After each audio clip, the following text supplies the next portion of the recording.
if you took 24 hours to evict me, take 48 hours to get me re-entered.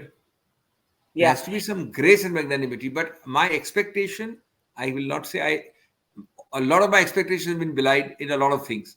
So no point. My expectation in a normal principled sense would be maximum Monday you should be allowed in. You My went, you fear, went, my fear, yeah. different from the expectation.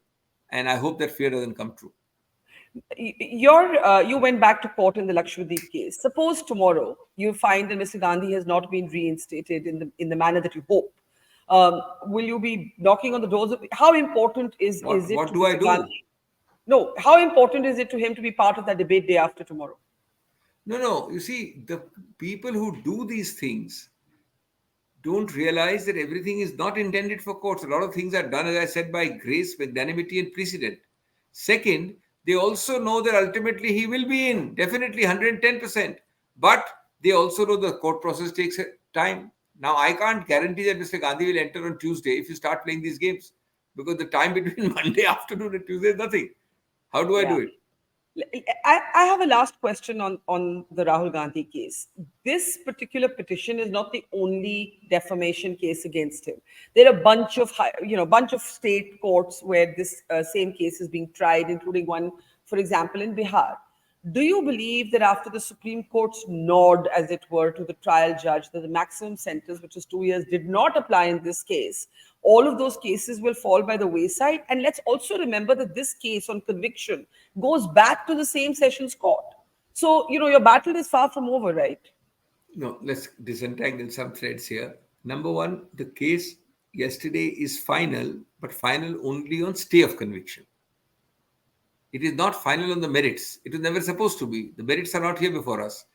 Yeah. The conviction or acquittal, whether Rahul Gandhi is guilty or not, has to go through the appellate court, but it's pending rightly.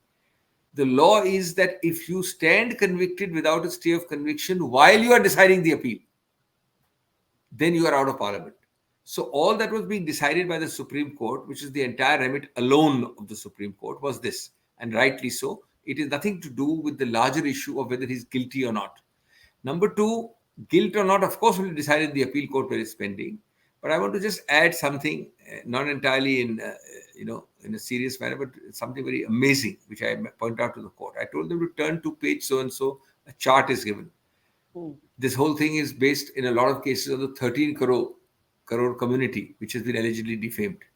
Hmm. I pointed out in the chart 13 cases, 1 3, is the totality from Ranchi to Jharkhand, Ranchi to Patna, from Gujarat to elsewhere. 90% of them are defamation, one or two of them are like National Herald. So I told the court that, Balos, it's very interesting, and this will amuse you and your viewers. It's very interesting that in all these cases, which are the defamation cases, where you are supposed to have done this or that for the 13 crore Samudaya, or in one case, in the Veer Sarvarkar case, is it not amusing and strange that every complainant is none of those 13 crore people? It's always a BJP Karyakarta. It's always a BJP high office holder. All these multitude of crores of people are defamed only by complainants who are BJP Karyakartas. So the point is that these are nothing but orchestrated political movements. I will not say that because I have succeeded in one which is not on the merits are still pending, all of them wither away. But they are all orchestrated political movements. They will have to abide by their own process.